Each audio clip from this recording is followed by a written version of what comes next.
नमस्कार दोस्तों, टीम आयाम के यूट्यूब चैनल पर आपका स्वागत है। इंडियन हिस्ट्री के लेक्चर सीरीज़ में आज हम एनसीईआरटी शुरू करने जा रहे हैं और एनसीईआरटी में हम क्लास 12 की हिस्ट्री की किताब से पढ़ना शुरू करेंगे। एनसीईआरटी की इम्पोर्टेंस आपसे छुपी हुई नहीं है। किसी भी कम्पिटिटिव एग्ज़ाम के लिए आप देखें आज तो एनसीईआरटी की किताबों को बहुत ज़्यादा वरीयता दी जाती है। एनसीईआरटी में से सीधे सीधे सवाल आपसे पूछ लिए जाते हैं, चाहे आप यूपीएससी दें, चाहे आरएस दें या किसी भी स्टेट का पीसीएस दें, तो आपसे एनसीईआरटी से सीधे तौर पर सवाल पूछे जाते हैं। तो हम भी प्रयास करेंगे कि हिस्ट्री के पोर्शन को अपन एनसीईआरटी से शुरू करें और एनसीईआरटी की सभी किताबों को इनका जो पीडीएफ वर्जन मिलता है हमको उसको पढ़ लें। मैं चाहता तो आपको बोर्ड पर भी चीज़ें पढ़ा सकता था, लेकिन मेरा मानना है यहाँ से अपन पीडीएफ में शब्द से इसको पढ़ा जाए और जहाँ जहाँ जैसे जैसे किताब लिखी हुई है वैसे इसको हम पढ़ें और जहाँ हमको जो चीज़ इंपॉर्टेंट लगे उसको अंडरलाइन करते जाएं और पढ़ते जाएं। तो मैं भी आपको यहाँ पर हिस्ट्री की जो 12th क्लास की किताब है, 12वीं क्लास की किताब से अपन पढ़ना शुरू करेंगे। पहले अपन 12th की किताब पढ़ेंगे, ऐसे करके नीचे की तरफ चलेंगे अपन।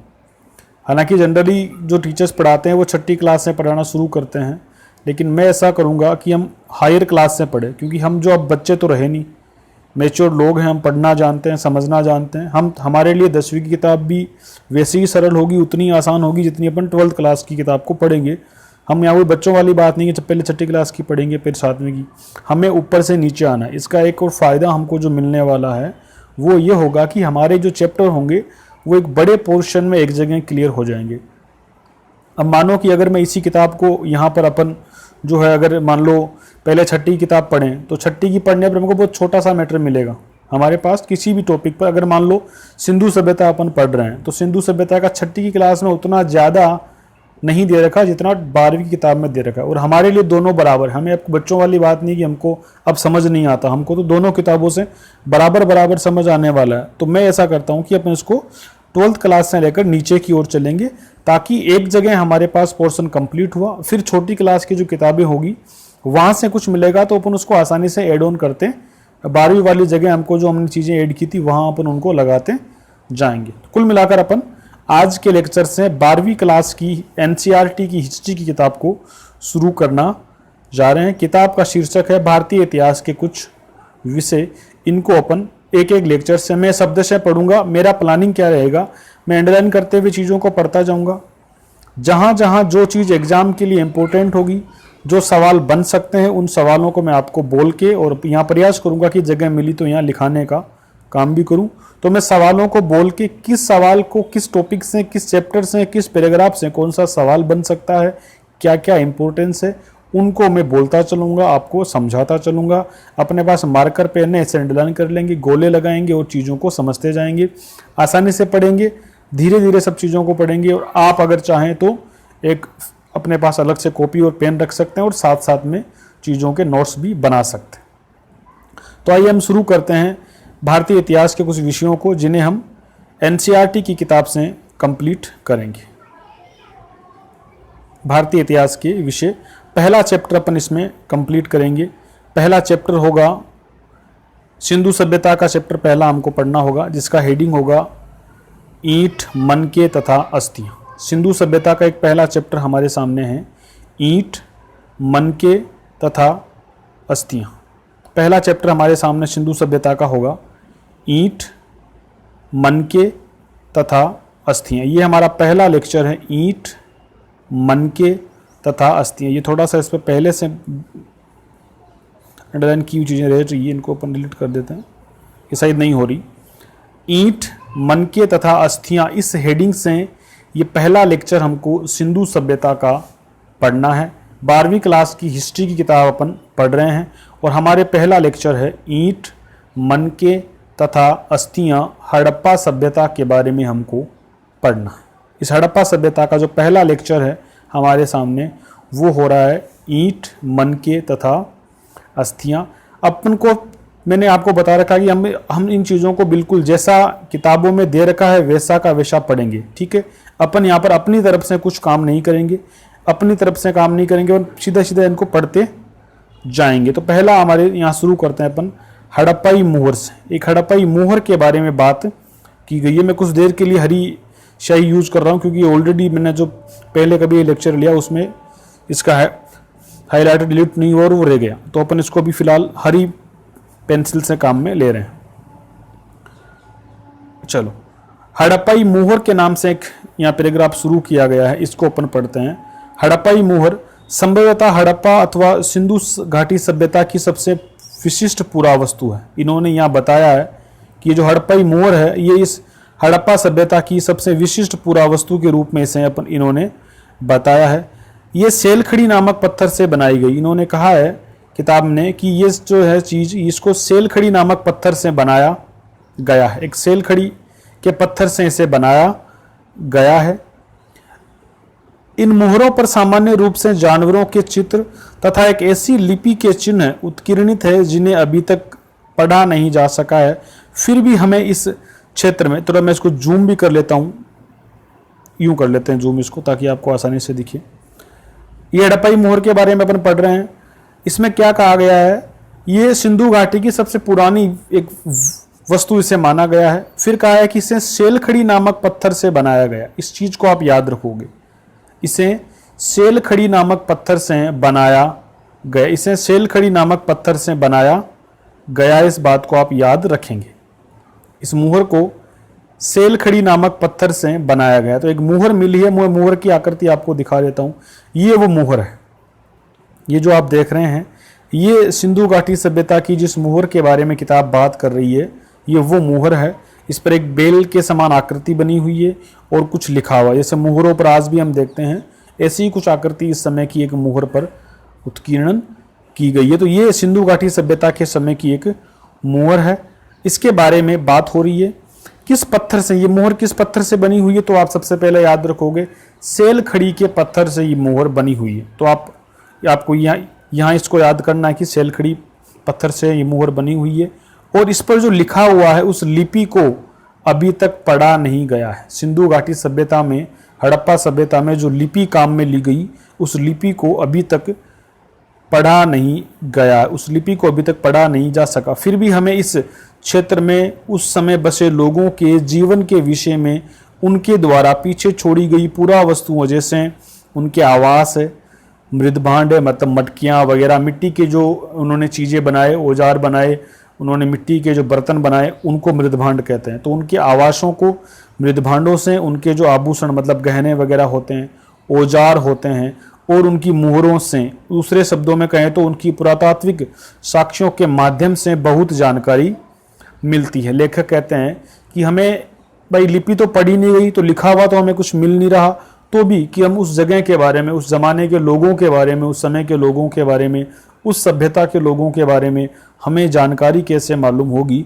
तो हम वो जो लोग चीज़ें छोड़ के चले गए, जो आज हमें खुदाई में उन लोगों के ज़माने की चीज़ें मिलती है, उनके संबंध में अपन थोड़ा आइडिया लगाएंगे, उनका विश्लेषण करेंगे, तो हमें मालूम पड़ेगा कि सिंधु घाटी सभ्यता के लोग, जो हड़प्पा सभ्यता के लोग हैं, उनके जीवन के बारे में हमें जानकारी प्राप्त होगी। तो सबसे पहले इस किताब ने थोड़ी सी उस मुहर के बारे में, हड़प्पाई मुहर के बारे में बात की है। इसके बाद हम और ये एक ऐसा अंदाज़ा लगाया कि भाई उस मुहर पे कुछ लिखा हुआ नहीं है। देखो यहाँ से शुरुआत क्यों की इन्होंने, इस मुहर से शुरुआत क्यों की। ये सीधे सीधे जो ट्रेडिशनल चलता है वैसे ही लिख सकते थे कि भाई ये किताब वहाँ पर जो ये सभ्यता थी, इसका टाइम ये था, ये जगह थी। लेकिन इन्होंने आपको थोड़ा इंटरेस्टिंग बनाने के लिए आपको बताया है कि भाई वहाँ जो मुहरें मिली है उन पर कुछ लिखा हुआ नहीं गया। बिना कुछ लिखे हम कैसे मालूम करेंगे कि उस जमाने के लोगों ने क्या क्या चीज़ों का प्रयोग किया, कैसा उनका सिस्टम था। वो इतिहास तो लिखा हुआ है नहीं, तो हम तो सिर्फ और सिर्फ वो जो चीज़ें छोड़ के गए हैं, मतलब उनके जो मान लो गहने, आपको गहनों के कुछ अवशेष मिल रहे हैं, जो औजार आपको खुदाई में मिल रहे हैं, जो उनके मकान मिल रहे हैं, जो उनके मृदभांड वगैरह जो बर्तन मिल रहे हैं, उनके संबंध में ही हम तो बात कर सकते हैं। तो ऐसा एक अंदाजा इन चीज़ों से, जो उनके पुरातात्विक साक्ष्य हमको मिले हैं, उन्हीं साक्ष्यों से हम जो है उनके ज़माने के बारे में, उनकी सभ्यता के बारे में एक आइडिया लगा सकते हैं। ऐसा अंदाज़ा लेखक यहाँ पर लगाने का काम कर रहे हैं कि हम क्या करेंगे, उनके समय की जो चीज़ें हैं उनका विश्लेषण करके हम पता कर पाएंगे कि वो लोग कैसे रहते होंगे, क्या उनका सिस्टम था, उसके बारे में पूरी जानकारी हम ले पाएंगे। तो हम आगे की ओर चलते हैं। हम ये अन्वेषण करेंगे कि पुरातात्विक साक्ष्यों की व्याख्या कैसे की जाती है और इन व्याख्याओं में कैसे कभी कभी बदलाव आ जाता है। निश्चित रूप से इस सभ्यता के कई पहलू आज भी हमारी जानकारी से परे हैं, हो सकता है हमेशा ही रहे। फिर लेखक बात करते हैं कि हम यह भी प्रयास करेंगे कि ये जो पुरातात्विक साक्ष्य है उनकी व्याख्या कैसे करेंगे, मतलब उनके द्वारा हम जो है उनके द्वारा हम कैसे मालूम करेंगे कि वो लोग किस प्रकार का जीवन जीते थे। और ऐसे कई बार हम तो भाई आइडिया लगाएंगे, हमारे पास तो केवल और केवल उनके अवशेष मिलेंगे, तो हम तो केवल एक अनुमान लगा सकते हैं। 100% पूरी जानकारी तो हम यहाँ पर भी नहीं कह सकते। तो लेखक ये भी कह रहे हैं कि कई चीज़ें हमारे सामने आ जाएगी और हो सकता है कि कई चीज़ें हमारे सामने आने से रह जाए, परे, हमारी जानकारी से परे रहे, मतलब हमारी जानकारी में आए ही नहीं, ऐसे लेखक यहाँ पर कह रहे हैं। तो यहाँ इस वाले पैराग्राफ से हमें कुछ बहुत बड़ी जानकारी नहीं मिली, सिर्फ आपको थोड़ा मुहर के बारे में मिला और मुहर से हमें सेलखड़ी पत्थर से ये चीज़ मिली, और यहाँ की जो लिपि है उसको आज तक पढ़ा नहीं गया, इस बात की हमें जानकारी मिली। इसके अलावा यहाँ कुछ ज़्यादा हमको नहीं मिला। तो ये इतना सा यहाँ पर हमने पढ़ा। इसके बाद हम देखते हैं इसके बाद क्या बात होती है। इसके बाद अपन देखें तो पारिभाषिक शब्दावली, शब्द, स्थान और काल, इनके संबंध में कुछ बात की गई है, इसे अपन यहाँ पर देखते हैं। सिंधु घाटी सभ्यता को हड़प्पा संस्कृति भी कहा जाता है। सिंधु घाटी सभ्यता और हड़प्पा संस्कृति का मतलब एक ही है, दोनों का एक ही नाम है, दोनों एक दूसरे की पर्यायवाची कह सकते हो। तो आप या तो सिंधु घाटी सभ्यता कह लो या फिर आप हड़प्पा संस्कृति कह लो, एक ही बात का मतलब होगा। चाहो तो आप सिंधु घाटी सभ्यता कह लो या हड़प्पा संस्कृति कह लो, दोनों का मतलब जो है एक ही मतलब दोनों का माना जाएगा। ठीक है, सिंधु घाटी सभ्यता कह लो या फिर हड़प्पा संस्कृति कह लो, दोनों का मतलब एक ही है।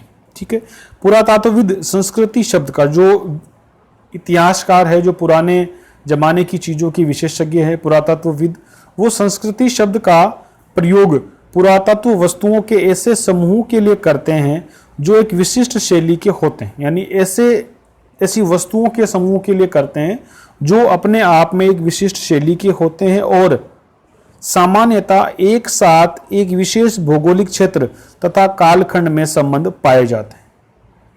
लेखक क्या बात कर रहे हैं कि पुरातत्वविद जो होते हैं, जो इतिहासकार होते हैं, वो संस्कृति शब्द का प्रयोग किसके लिए करते हैं? एक ऐसी कुछ विशिष्ट वस्तुओं के लिए करते हैं जो एक विशेष कालखंड में एक विशेष भौगोलिक क्षेत्र में पाई गई हो।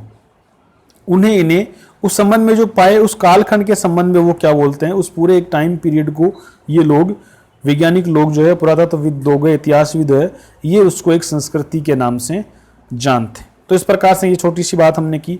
सबसे इंपॉर्टेंट बात जो हमको यहाँ समझ में आई, इस संस्कृति का जो टाइम था वो 2600 से लेकर 1900 ईसा पूर्व के बीच में आया।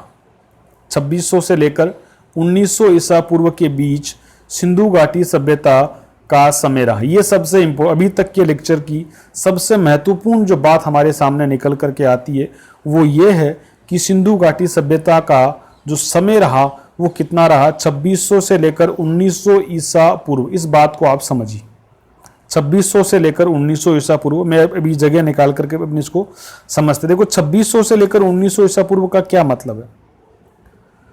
2600 से लेकर के 1900 ईसा पूर्व, इस ईसा पूर्व का क्या मतलब है, हम इसको समझते हैं। 2600 से लेकर के 1900 ईसा, मैं इसको लाल पेन से लिख दूं अब तो, 2600 से लेकर के 1900 ईसा पूर्व, इस समय का क्या मतलब है। कई लोगों को ये ईसा पूर्व का झंझट समझ में नहीं आता। आज हम इसको कंप्लीट कर लेते हैं। देखो ईसा पूर्व का मतलब क्या होता है। सबसे पहले तो हमको ये समझना है कि ईसा पूर्व का मतलब क्या होता है। ईसा, ई का मतलब आप समझो ईसा, और पूर्व का मतलब पहले। ईसा मसीह जो है, ईसा मसीह के जन्म से पहले के वर्षों को ईसा पूर्व वर्ष कहा जाता है। यदि कोई घटना ईसा मसीह के जन्म से 1 साल पहले हुई तो अपन उसे कहेंगे 1 ईसा पूर्व। अगर कोई घटना ईसा मसीह के जन्म के 2 साल पहले हुई है तो उसे अपन कहेंगे 2 ईसा पूर्व। अगर कोई घटना ईसा मसीह के जन्म के 2600 साल पहले हुई है तो उसे अपन कहेंगे 2600 ईसा पूर्व। और ये जो घटना थी, यानी कि सिंधु घाटी सभ्यता का समय था, ये कितना पहले था? ईसा मसीह के जन्म से 2600 से लेकर 1900 वर्ष पहले का एक कालखंड है, ऐसा इन्होंने बताया। तो आप अब समझ गए होंगे कि ईसा पूर्व का मतलब क्या है। ईसा मसीह के जन्म से 2600 से 1900 साल पहले की ये घटना है। तो ईसा मसीह के जन्म से पहले के जो वर्ष थे उन्हें अपन ईसा पूर्व के नाम से जानते हैं, और जो इसके बाद के वर्ष होंगे उन्हें अपन महज ईस्वी के नाम से जानते हैं। ठीक है, आज 2020 है, तो 2020 जो है ये ईसा मसीह के 2020 साल बाद का समय है, तो इसे सिर्फ ईस्वी कहेंगे, ईसा पूर्व नहीं कह सकते, क्योंकि ईसा मसीह के जन्म से पहले का जो समय है उसे अपन ईसा पूर्व कहते हैं। तो ये हमारी बात यहाँ पर क्लियर हुई। ठीक है, अब इस सभ्यता का नामकरण कैसे हुआ, इसको हड़प्पा क्यों कहते हैं, इसको सिंधु सभ्यता क्यों कहते हैं, उनके बारे में अपन थोड़ी सी बात कर लेते हैं। इस सभ्यता का नामकरण हड़प्पा नामक स्थल से हुआ, स्थान से हुआ, जहां यह सभ्यता पहली बार खोजी गई। यानी कि इस सभ्यता का नामकरण, इसे हड़प्पा सभ्यता क्यों कहते हैं, तो इसे हड़प्पा सभ्यता इसलिए कहते हैं क्योंकि ये सभ्यता पहली बार जो है ये हड़प्पा नामक स्थान पर खोजी गई थी। ये सभ्यता सबसे पहले जिस जगह पर खोजी गई उस जगह का नाम था हड़प्पा, इसलिए इस सभ्यता को हड़प्पा नामक स्थान पर सबसे पहले खोजी गई, इसलिए इसे अपन हड़प्पा सभ्यता कहते हैं। सिंधु घाटी सभ्यता क्यों कहते हैं, क्योंकि इस सभ्यता के अधिकांश नगर, इस सभ्यता के अधिकांश स्थल सिंधु नदी के किनारे पर बसे हुए थे, सिंधु नदी की घाटी में, सिंधु नदी के क्षेत्र में बसे हुए थे, इसलिए इसे सिंधु घाटी सभ्यता भी कहा जाता है। आगे पढ़ते हैं। अभी आपकी समस्या खत्म हो जाएगी अंडरलाइन वाली, अब ये इसका मार्कर और ज़्यादा दिक्कत नहीं करेगा, अब सही है। इस क्षेत्र में इस सभ्यता को पहले और बाद में भी संस्कृतियां अस्तित्व में थी। यानी यहाँ ये जो समय था सिंधु घाटी सभ्यता का, इससे पहले भी लोग रहा करते थे और इसके बाद में भी सभ्यताएं जारी रही थी। तो जो पहले की सभ्यता रही उन्हें अपन कहेंगे आरंभिक सभ्यताएं, और जो इनके बाद की सभ्यताएं रही उन्हें अपन परवर्ती सभ्यता कहेंगे। यानी कि जो सभ्यता सिंधु घाटी से पहले की रही उसे तो कहेंगे आरंभिक सभ्यता, उसे कहेंगे अपन आरंभिक सभ्यता, और जो बाद की सभ्यता रही उसे परवर्ती सभ्यता कहा जाता है। इन संस्कृतियों से हड़प्पा सभ्यता को अलग करने के लिए कभी कभी इसे विकसित हड़प्पा संस्कृति भी कहा जाता है। देखो एक चीज हम वापस देख लेते हैं यहाँ पर कि जैसे मान लो ये हमारी हड़प्पा संस्कृति है, ये इसके पहले की, तो इसे अपन कहेंगे पूर्व हड़प्पा। अगर हड़प्पा से पहले के कोई अवशेष मिलते हैं तो अपन उन्हें कहेंगे पूर्व हड़प्पा। और हड़प्पा का जो टाइम था इनकी 2600 से लेकर के 1900 ईसा पूर्व के बीच के बाद का टाइम, यानी मान लो 1000 ईसा पूर्व के आसपास का टाइम है, तो वो बाद का हो गया, तो इसे अपन कहेंगे प्रवर्ती हड़प्पा। इन्हें अपन कहेंगे आरंभिक हड़प्पा। तो ये जो बीच का, इसे या तो आप हड़प्पा कह दो और कभी कभी इसे विकसित हड़प्पा भी कहते हैं। यानी जो मुख्य हड़प्पा का समय है जिसे अपन इस लेक्चर में पढ़ रहे हैं उसे विकसित हड़प्पा भी कह देते हैं। ठीक है, तो आप पूर्व हड़प्पा, विकसित हड़प्पा और प्रवर्ती हड़प्पा में कंफ्यूज मत होइएगा।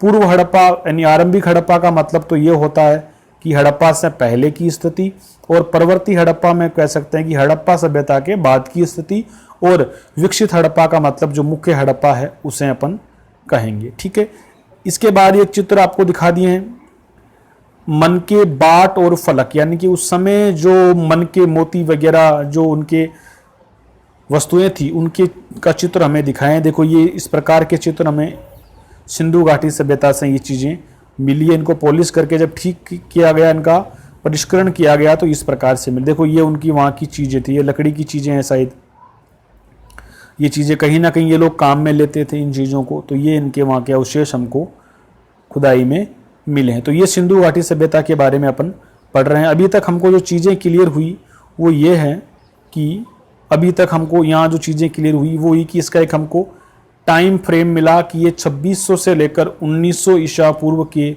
बीच का समय है। यहाँ पर जो मुहर मिली है उस मुहर का निर्माण हम कह सकते हैं, मुहर किससे बनी हुई थी, वो पत्थर से बनाई हुई थी। यहाँ की लिपि जो है वो अब तक पढ़ी नहीं जा सकी है। ये बात आप जानेंगे कि हड़प्पा सभ्यता की जो लिपि है, मोहरों पर जो भाषा लिखी गई है, जो लिखावट लिखी गई है, उसको पढ़ा नहीं जा सका है। तो नोट्स बनाएंगे आप हड़प्पा या सिंधु घाटी सभ्यता। सबसे पहले आप कालखंड लिखेंगे, 2600 से लेकर के 1900 ईसा पूर्व के बीच का समय, 2600 से लेकर 1900 ईसा पूर्व के बीच का समय सिंधु घाटी सभ्यता का समय था। ईसा पूर्व का मतलब आप जान ही चुके हैं। ईसा पूर्व का मतलब होता है ईसा मसीह के जन्म से पहले का समय, ठीक है। यहाँ की मुहर सेलखड़ी पत्थर से बनाई गई थी, ठीक है। और यहाँ इसका नामकरण हड़प्पा, सबसे पहले जिस जगह से इस सभ्यता के अवशेष खुदाई में मिले, सबसे पहले जिस जगह को खोदा गया उस इलाके का नाम था हड़प्पा, जो आज के वर्तमान पाकिस्तान में है। उसी के नाम पर, उसी हड़प्पा के नाम पर इसे हड़प्पा सभ्यता कहा गया। और सिंधु घाटी के किनारे पर इसके अधिकांश नगर, अधिकांश जगह इसकी सिंधु घाटी सभ्यता के किनारे होने, सिंधु नदी के किनारे होने के कारण इसे सिंधु घाटी सभ्यता कहा गया। तो इस प्रकार से ये हमने हड़प्पा सभ्यता के बारे में चीजें पढ़ी। अगला लेक्चर की ओर, अगले पैराग्राफ की ओर चलते हैं। यहाँ ये थोड़ा इसके बारे में बताया गया, एक मानचित्र हमको यहाँ पर दिखाया गया है। ये मानचित्र क्या बात करता है, ये मानचित्र आपसे क्या बोलता है? ये देखो, एक भारत के जो पुराना भारत था, जो पाकिस्तान भारत का पूरा जो अविभाजित भारत था, उसके आसपास का मानचित्र आपको ये दिखाया गया है, यहाँ से यहाँ तक ये, ठीक है। ये हमारा गुजरात का नक्शा, यहाँ से ये यहाँ पाकिस्तान का इलाका हो जाएगा, ये पाकिस्तान का इलाका हो जाएगा, ठीक है। तो ये मानचित्र दिखाया गया है। क्या बोल रहा है मानचित्र? ये अरब सागर बताया इन्होंने, और इसमें क्या लिखा है? विकसित हड़प्पा पूरा स्थल, यानी कि विकसित हड़प्पा के स्थलों का एक कहाँ पर कौन कौन से स्थल, सबसे अभी तक का सबसे इंपॉर्टेंट पोर्शन ये है, लिख लीजिएगा। सीधा सवाल यहाँ से पूछ लिया जाता है। यूपीएससी के 2019 के पेपर में एक सवाल पूछा गया था इस प्रकार के स्थलों से संबंधित। यूपीएससी 2019 में एक सीधा सवाल, सिंपल सा सवाल पूछा गया था कि ऐसे पूरा स्थलों के संबंध में। तो हो सकता है वापस ऐसा कोई सवाल उठा करके आपसे पूछ लिया जाए। तो ये मानचित्र क्या दिखाने का प्रयास करता है? ये मानचित्र जो है, ये विकसित हड़प्पा पूरा स्थलों का एक मानचित्र बताया गया। हमको यहाँ पर ज्यादा मेहनत नहीं करनी, हमें तो सिर्फ और सिर्फ यहाँ जो स्थल दे रखे हैं, मैं जिन जिन स्थलों पर गोला करूं, उन स्थलों को आप अपनी कॉपी में लिखते जाएंगे और याद करेंगे कि ये स्थल जो है, ये हड़प्पा सभ्यता के स्थल है, सिंधु घाटी सभ्यता के स्थल है, ठीक है। इनसे भी सवाल पूछ लिया जाता है। सवाल कैसे पूछे जाते हैं? निम्नलिखित में से कौन सा पूरा स्थल सिंधु घाटी सभ्यता का हिस्सा रहा था, या फिर कौन सा पूरा स्थल सिंधु घाटी सभ्यता का हिस्सा नहीं रहा था, ऐसा करके सवाल पूछ लिया जाता। तो इस मानचित्र में देखो स्पष्ट रूप से लिखा हुआ है विकसित हड़प्पा स्थल। और विकसित हड़प्पा से पहले हमने देखा विकसित हड़प्पा का मतलब क्या होता है। विकसित हड़प्पा सभ्यता का मतलब ये हड़प्पा सभ्यता ही है, सिंधु घाटी सभ्यता ही। तो इस मानचित्र में जहां जहां हमसे जो स्थल है, उन सभी स्थलों को हमें एक एक करके लिखते जाना है। आप कॉपी में लिखिए। बहुत ही महत्वपूर्ण, अभी तक का जो हमने 5-10 मिनट का लेक्चर पढ़ा है, उसमें सबसे महत्वपूर्ण बात अब आ रही है। इसको आप अंडरलाइन करके अच्छे से लिखेंगे, बहुत ही ज़्यादा इम्पोर्टेंट होने वाला है, ठीक है। तो ये हमने देखा इधर मांडा। सबसे पहले जो स्थल आ रहा है उस स्थल का नाम है मांडा। सबसे इंपॉर्टेंट जो स्थल आ रहा है उस स्थल का नाम है मांडा। सिंधु घाटी सभ्यता का स्थल लिखेंगे मांडा। उसके बाद जो स्थल आएगा उसका नाम है राखी गढ़ी। देखो मांडा किधर है? ये जम्मू कश्मीर वाली साइड में आ रहा है, ठीक है। लेकिन हमको किताब ऐसा कुछ नहीं बता रही, तो अपन इस पर ज्यादा, अपन देखो यहाँ क्या करेंगे, हमारा काम क्या है, जितना ये किताब हमको बताती जाती है हम उसी पर रिलाई करेंगे। क्योंकि अगर कोई चीज छूट रही है, ये किताब मान लो नहीं बता रही, तो हो सकता है वो छोटी किसी क्लास में जो 7वीं 8वीं की किताब पढ़ेंगे वहां आ जाएगी। हमको सिर्फ और सिर्फ प्रयास करना है कि हम यहाँ ये जो किताब हमको बताती जा रही है उन पर अपन बात करते चलें। तो सबसे पहले हमें मांडा लिखना है। उसके बाद दूसरा स्थल है राखी गढ़ी। सबसे पहला स्थल है मांडा, उसके बाद राखी गढ़ी है। तो मांडा याद रखेंगे, ये सिंधु घाटी सभ्यता का स्थल है। राखी गढ़ी ये हरियाणा के क्षेत्र में आता है, इसको ये भी सिंधु घाटी सभ्यता का स्थल है। फिर एक स्थल आ रहा है मीठाथल। अगला स्थल कौन सा है? मीठाथल। तो राखी गढ़ी, मीठाथल ये सिंधु घाटी सभ्यता के स्थल है। मैं और इसको जूम करके दिखा रहा हूं आपको। मांडा आपने लिखा, मांडा सिंधु घाटी सभ्यता का स्थल हुआ। इसके बाद देखें तो राखी गढ़ी याद रखेंगे, फिर आया मीठाथल, राखी गढ़ी, मीठाथल, बनवाली, बनावली लिखा हुआ है, ये हरियाणा में है। बनवाली ये भी सिंधु घाटी सभ्यता का स्थल है। कालीबंगन यानी कि कालीबंगा जिसे आप फेमस रूप से याद रखते हैं, कालीबंगा का जो क्षेत्र है ये भी सिंधु घाटी सभ्यता का ही क्षेत्र है। तो हमने अब तक क्या देखा, ऊपर की तरफ देखा मांडा, फिर हमने देखा राखी गढ़ी, फिर हमने देखा मीठाथल। ये सिर्फ लिस्ट बनानी है आपको, इनके बारे में और कुछ नहीं करना, सिर्फ और सिर्फ लिस्ट बनानी है।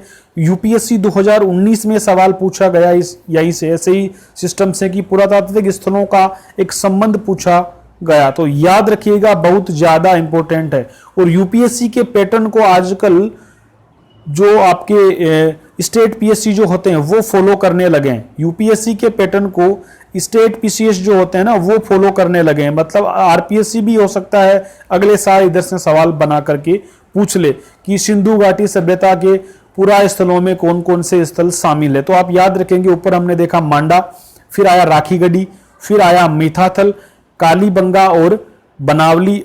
इधर देखते हैं अपन, फिर आपको हड़प्पा है तो फेमस ही है हड़प्पा, यहीं से तो ये सभ्यता खोजी गई थी। सबसे पहले आपको हड़प्पा मिला था। ये देखो ये नदियों के नाम है, इनको हमें याद नहीं। ये देखो यहाँ झेलम लिखा हुआ है, चेलाब लिखा हुआ है, रावी, ये तो नदियां हैं। हमें केवल स्थलों पर ध्यान फोकस करना, ठीक है। एक स्थल और मिला गंवेरी वाला, ये भी पूछा जा सकता है ना, सिंधु घाटी सभ्यता के स्थलों में कौन कौन से शामिल है।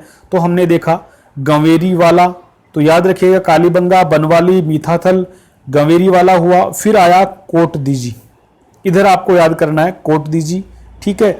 एक चनहुदड़ो, यहाँ का फैशन सिटी था उस समय, ये बाद में बात करेंगे इस पर, इसको सिर्फ याद रखना है हमको, फिलहाल लिस्ट बनानी है। हमने मांडा देखा, कालीबंगा देखा, इधर हमने गंवेरी वाला को लिखा, कोट दीजी को लिख लीजिए, चनहुदड़ो को लिख लीजिए, और मोहनजोदड़ो ये भी आपको, ये तो बहुत फेमस है मोहनजोदड़ो।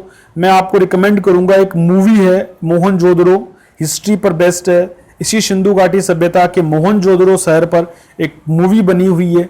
हालांकि मूवी इतनी कोई बड़ा सुपरहिट नहीं रही, लेकिन आपको हिस्ट्री में अगर सिंधु घाटी सभ्यता की विशेषताओं को समझना है तो मेरे कहने पर आप एक बार मोहनजोदड़ो मूवी को जरूर देखिएगा। आपको विशेषकर सिंधु घाटी सभ्यता के बारे में कई चीजें मालूम पड़ेगी, क्योंकि हमको चीज जब विजुअल बनाकर देखते हैं, चीजों को कहानी के रूप में, सिनेमा के रूप में देखते हैं, तो हमको अच्छे से याद हो जाती है, ठीक है।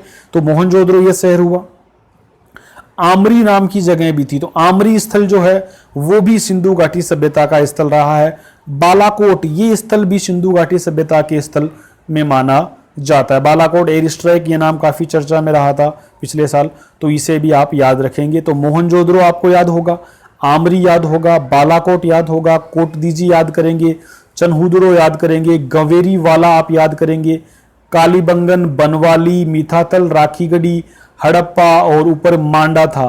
ये स्थल हमको यहाँ पर अच्छे से याद करने हैं। सिंधु घाटी सभ्यता के स्थलों के रूप में हमें ये जरूर याद हो जाएंगे, मैं ऐसी उम्मीद करता हूँ। और भी स्थल है, देखो धोलावीरा, गुजरात में धोलावीरा आएगा, इसे आप याद करेंगे। नागेश्वर को याद करें, ये भी गुजरात का ही स्थल है, धोलावीरा याद हो जाएगा। धोलावीरा बहुत फेमस है गुजरात का। नागेश्वर आपको याद करना है। रंगपुर ये भी गुजरात का था। लोथल भी आपको याद करना है, लोथल भी आपको याद करना है। ये गुजरात के इलाके के थे, देखो आज का जो गुजरात है उस इलाके के स्थल हमको याद करने हैं। तो धोलावीरा हो गया, नागेश्वर याद करना है, रंगपुर, लोथल, ये स्थल भी सिंधु घाटी सभ्यता के स्थल माने जाते हैं। तो इस तरह से इस मानचित्र बहुत ही ज्यादा इंपॉर्टेंस ये मानचित्र रखता है। एक और देखो इधर दूरस्थ, मतलब आपका जो ईरान की तरफ, फारस की तरफ आपको सूत कागेडोर, ये सूत कागेडोर भी आपको याद करना है। सूत कागेडोर में इसको और जूम करके आपको दिखा दूं, ये जो जगह है इसको अपन कहेंगे सूत कागेडोर। ये देखो सूत कागेडोर नामक जगह है। ये कहां पर है सूत कागेडोर? ये आज का जो ईरान अफगानिस्तान वाला क्षेत्र है ना, इधर सूत कागेडोर है ये, ठीक है। ये कुल मिलाकर के सिंधु घाटी सभ्यता के पूरा स्थल माने जाते हैं। ये जो लिखा हुआ है कुछ नहीं, जो मैंने आपको बीसी समझाया ना, ईसा पूर्व, वही पूरी व्याख्या यहाँ पर की गई है, इसे पढ़ने की आवश्यकता नहीं है। इसके बाद अपन आगे चलते हैं। ठीक है, अब इन्होंने लेक्चर को शुरू किया है। अब इन्होंने यहां पर लेक्चर को शुरू किया। पहले अपन ये वाला देखते हैं, आरंभिक तथा विकसित हड़प्पा संस्कृतियां, मतलब शुरू की और बाद की विकसित हड़प्पा संस्कृतियों के बारे में इन्होंने बात की है। मैं इसको फिर जूम कर लेता हूं, ये इधर देखते हैं, आरंभिक तथा विकसित हड़प्पा संस्कृतियां। सिंध और चोलिस्तान, यानी थार के रेगिस्तान का एक पुराना नाम क्या है, चोलिस्तान है। इस बात को आप याद रखेंगे। सिंध और जो पंजाब और पाकिस्तान के बीच का जो क्षेत्र है ना, इसे सिंध कहा गया था, और थार के रेगिस्तान को चोलिस्तान कहा जाता था। ठीक है, देखो लिखा भी रहा, थार रेगिस्तान में लगा हुआ पाकिस्तान का रेगिस्तानी क्षेत्र, उसे चोलिस्तान कहा गया था। ठीक है, यहाँ पर कोई संख्या वगैरह बताई गई है, इन पे अपने को ज्यादा चर्चा करने की आवश्यकता नहीं। अपन इस वाले चैप्टर से पढ़ना शुरू करते हैं। यहां से अपन पढ़ना शुरू करते हैं। आरंभ यानी कि शुरुआत कैसे हुई, इस पर यह बात करना चाहते हैं। इस क्षेत्र में विकसित हड़प्पा संस्कृति से पहले भी कई संस्कृतियां अस्तित्व में थी, यानी कि ये जो यहां पर हड़प्पा संस्कृति विकसित हुई, उससे पहले भी कई संस्कृतियां यहां पर विकसित अवस्था में थी। पहले भी कई संस्कृतियां यहां पर थी। ये संस्कृतियां अपनी विशिष्ट मृदभांड शैली से संबंध थी, यानी कि ये जो यहाँ पर पुरानी जो संस्कृतियां थी, उनकी एक विशिष्ट मृदभांड शैली थी, उनकी अपनी एक बर्तन बनाने। मृदभांड का मतलब होता है बर्तन, मृदभांड का मतलब क्या होता है, बर्तन होता है। बर्तन देखते हो ना आप, उस बर्तनों को ही मृदभांड बोलते हैं, बर्तन कहलाते हैं मृदभांड। ठीक है, तो यहां पर एक बर्तन बनाने की शैली थी। कौन सी, इनसे पहले की, जो अपन पढ़ने जा रहे हैं उस सभ्यता से पहले एक यहां पर सभ्यता विकसित थी, उसकी जो शैली थी, उस शैली को मृदभांड शैली के रूप में, यानी मृदभांड बनाने की उनकी एक विशिष्ट कला थी, इस सभ्यता से पहले की जो शैली थी उसकी। ठीक है, ये संस्कृतियां अपनी विशिष्ट मृदभांड शैली से संबद्ध थी तथा इनके संदर्भ में हमें कृषि, पशुपालन तथा कुछ शिल्पकारी के साक्ष्य भी मिलते हैं। मतलब यहाँ के मृदभांड मिलते हैं, और यहाँ इनसे पहले की जो शुरुआती सभ्यताएं थी, उन सभ्यताओं में हमें कृषि करने की, मतलब खेती के, पशुपालन करने के और कुछ बर्तन बनाने के, मतलब शिल्पकारी उनके कला के साक्ष्य भी हमको मिलते हैं। ठीक है, पुरानी वाली जो हड़प्पा सभ्यता थी, उससे पहले वाले लोग जो थे वो छोटी बस्तियों के रूप में रहते थे, मतलब उनकी बस्तियां आमतौर पर छोटी होती थी और इनमें बड़े आकार की संरचनाएं लगभग न के बराबर थी। क्योंकि हड़प्पा सभ्यता से पहले की बात अपन कर रहे हैं, और हड़प्पा सभ्यता से पहले जो है यहाँ पर जो लोगों के घर होते थे, मोहल्ले होते थे, बस्तियां होते थे, वो छोटे छोटे होते थे। बड़ी संरचनाएं यहाँ पर पुराने समय में जब शुरुआत हुई थी, मतलब कि हड़प्पा से पहले की बात अपन कर रहे हैं, वहां पर बड़ी बड़ी संरचनाएं नहीं थी। कुछ स्थलों पर बड़े पैमाने पर इलाके में जलाए गए, यहाँ के इलाकों को जलाए जाने के संकेतों से तथा कुछ अन्य स्थलों के त्याग दिए जाने से ऐसा प्रतीत होता है कि आरंभिक हड़प्पा तथा हड़प्पा सभ्यता के बीच क्रम भंग था, मतलब कि क्रम व्यवस्था नहीं थी। मतलब इन्होंने ये बताया, किताब क्या कहना चाहती है कि हड़प्पा की जो विकसित सभ्यता है, जिसे अपन वर्तमान में सिंधु घाटी सभ्यता कहते हैं, इससे पहले की जो पुरातन व्यवस्था थी, जो यहाँ की प्राचीन व्यवस्था थी या फिर परवर्ती हड़प्पा की व्यवस्था थी, उसे अपन जो कहेंगे, उसे अपन क्या कहेंगे, परवर्ती हड़प्पा कहेंगे। सॉरी, परवर्ती क्या हुआ, उसको अपन आरंभिक हड़प्पा कहेंगे। जो आरंभिक हड़प्पा की व्यवस्था थी ना, वो लगातार नहीं थी। ऐसा नहीं कि अचानक से आरंभिक हड़प्पा व्यवस्था के साथ साथ ही उसी का विकास होकर के विकसित हड़प्पा बन गई। ये बताते हैं कि इनके बीच एक क्रम भंग था, मतलब कि हो सकता है कि अकाल की वजह से या किन्हीं और प्राकृतिक आपदाओं की वजह से जो शुरुआत की जो हड़प्पा, यहाँ के जो हड़प्पा की विकसित सभ्यता से पहले के समय से जो लोग रह रहे थे, वो अचानक से उनकी सभ्यता में रुकावट आ गई, उनका विनाश हो गया, और उसके बाद विकसित हड़प्पा सभ्यता का दौर शुरू हुआ। तो इसमें क्रम भंग यहाँ पर बताया गया है कि इनके बीच कहीं ना कहीं एक क्रम भंगता देखी गई है। ठीक है, तो यहाँ पे हमको कुछ, यहाँ पर आपको मिलने वाला नहीं है, कुछ बड़ी इंपॉर्टेंट बात हमको नहीं मिली इस वाले पैरा से। अगला देखते हैं निर्वाह के तरीके। निर्वाह के तरीके से क्या मतलब है कि वो जीवन कैसे जीते थे। निर्वाह के तरीके से यहाँ पर क्या मतलब निकलेगा, यहाँ पर निर्वाह के तरीके से मतलब ये निकलेगा कि वो जीवन कैसे जीते थे। तो हमने इन मानचित्रों से पहले भी देखा कि वो किस प्रकार की चीजें थी। तो उनमें विकसित हड़प्पा संस्कृति कुछ ऐसे स्थानों पर पनपी जहां पहले आरंभिक हड़प्पा संस्कृतियां अस्तित्व में थी। क्या बोलता है कि विकसित हड़प्पा संस्कृति कुछ ऐसे स्थानों पर पनपी जहां पहले आरंभिक हड़प्पा संस्कृतियां अस्तित्व में थी। इन संस्कृतियों में कई तत्व जिनमें निर्वाह के तरीके शामिल है समान थे। मतलब कि जो पुरानी हड़प्पा संस्कृति थी वहां जो जीने के तरीके थे, मतलब जीवन यापन के तरीके कह सकते हो कि आप, वहां का पशुपालन थे, वहां के औजार थे, वहां की शिल्पकला वगैरह थी, जो जीने के तरीके थे वो भी उस नई वाली हड़प्पा संस्कृति से मिलते जुलते थे, उनमें समानता थी। हड़प्पा सभ्यता के निवासी कई प्रकार के पेड़ पौधों से प्राप्त उत्पाद और जानवरों से, जिनमें मछली भी शामिल थी, से भोजन प्राप्त करते थे। यानी कि ये अपन इन चीज़ों को साधारणतः जानते हैं कि जो पुराने समय के लोग थे वो सीधी सी बात है पेड़ पौधों पर ज़्यादा निर्भर थे। पेड़ पौधों से, फसलों से जो उनको चीज़ें प्राप्त होती उनको खाते थे और जानवरों का पालन करते थे। तो इनमें, उन जानवरों में एक चीज़ इन्होंने दिखाई है कि मछली भी शामिल थी। ठीक है, स्पष्ट रूप से इन्होंने विशेष रूप से लिखा है कि मछली भी उनके उस दौर में पाए जाने वाले जानवरों में शामिल थी। इन जानवरों से ये भोजन प्राप्त करते थे, मतलब मछली पालन सिंधु सभ्यता के समय होता। तो सबसे इंपॉर्टेंट चीज आपको जो याद रखनी है वो क्या है, वो है हमारा मछली पालन। आपको कंफ्यूज करने के लिए जो सवाल पूछा जाएगा ना, सिंधु सभ्यता के दौर में पाए जाने वाले जानवरों का, सिंधु सभ्यता के दौर में पाए जाने वाले जानवरों के निम्नलिखित में से कौन से जानवर पाए जाते थे, कौन से जानवर नहीं पाए जाते थे। तो आप में, आपके ऑप्शन में एक मछली का नाम दिया होगा, तो वहां पर आपको कंफ्यूज नहीं होना है। इस दौर में, इस समय में मछली का भी पालन किया जाता था। आप अच्छी तरीके से याद रखेंगे, क्योंकि आप शायद सोचेंगे कि पाकिस्तान का मिट्टी का इलाका है, रेगिस्तानी क्षेत्र था, तो यहां पर मछली पालन कैसे संभव हुआ। लेकिन ये याद रखना कि ये लोग मछली का सेवन भी करते थे। ठीक है, चलो आगे बढ़, ये सबसे इंपॉर्टेंट जानकारी हमको यहां पर मिली। इसके बाद जले अनाज के दानों तथा बीजों की खोज से पुरातत्वविद आहार संबंधित आदतों के विषय में जानकारी प्राप्त करने में सफल हो पाए। मतलब कुछ अनाज के दाने मिले हैं, कुछ बीजों की खोज भी हुई है। उस समय के कौन कौन से वहां पर बीज वहां से मिले, कुछ अनाज के दानों के साक्ष्य भी मिले।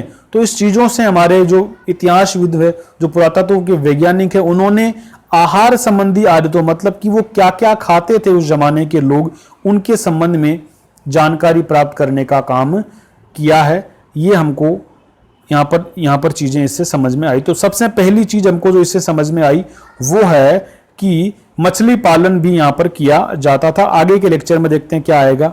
ठीक है, इस यहाँ पर ये चीजें जो इन्होंने बताई है वो अपन आगे देखते हैं।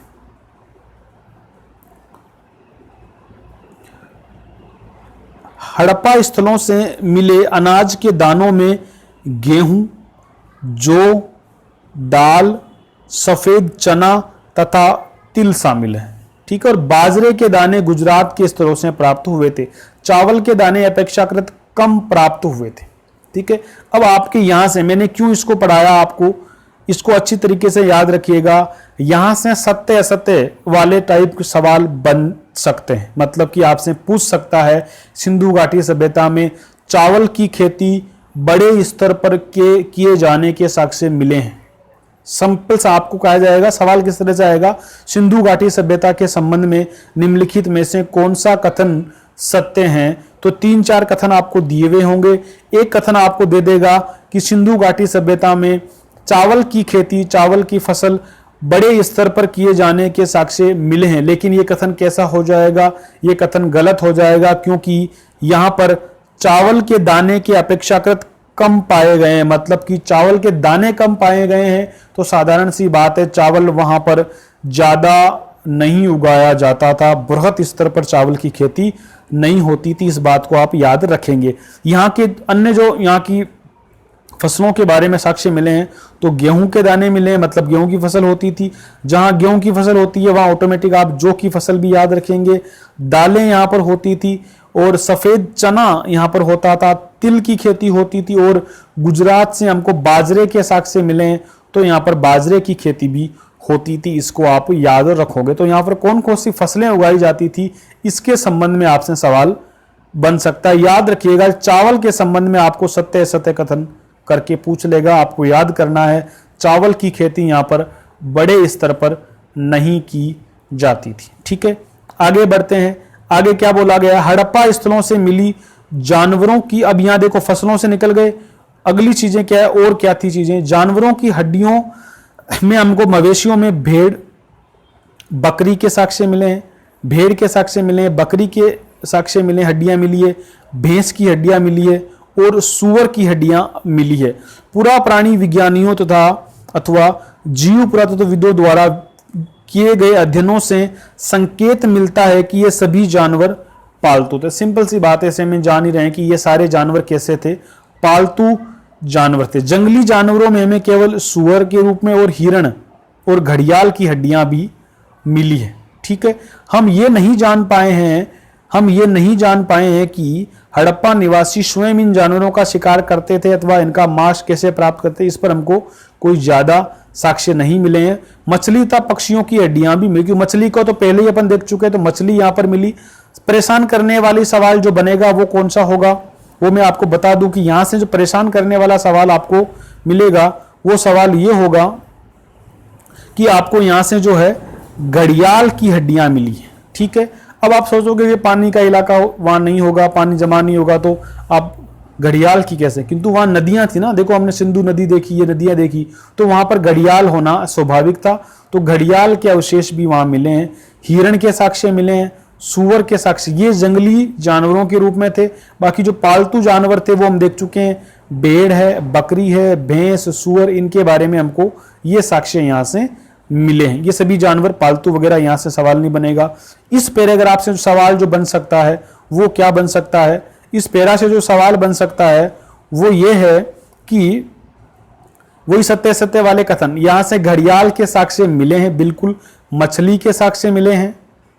ठीक है, घड़ियाल के आपको साक्ष्य यहां से मिले हैं, याद रखिएगा। यहां से सवाल सत्य असत्य वाले कथनों के रूप से पूछा जा सकता है। मछली के साक्ष्य मिले हैं और घड़ियाल के साक्ष्य मिले हैं। बाकी जानवर देखो, पश्चिमी राजस्थान के लोगों को तो दिक्कत ही नहीं है, उनको तो जो इनके इलाके में नॉर्मल चीजें हैं वही वहां पर जानवर पाए जाने की संभावनाएं रही होगी। लेकिन मछली और घड़ियाल दो एग्जाम्पल आपको अच्छे से दिमाग में रखने हैं, और इस चीज को भी दिमाग में रखना है कि वहां पर जो है आपको चावल ज्यादा नहीं पाया गया, चावल के ज्यादा साक्ष्य नहीं मिले हैं, जबकि आपको वहां से जो है बाजरे के, जौ के, दाल के, सफेद चना के और तिल के साक्ष्य मिले हैं।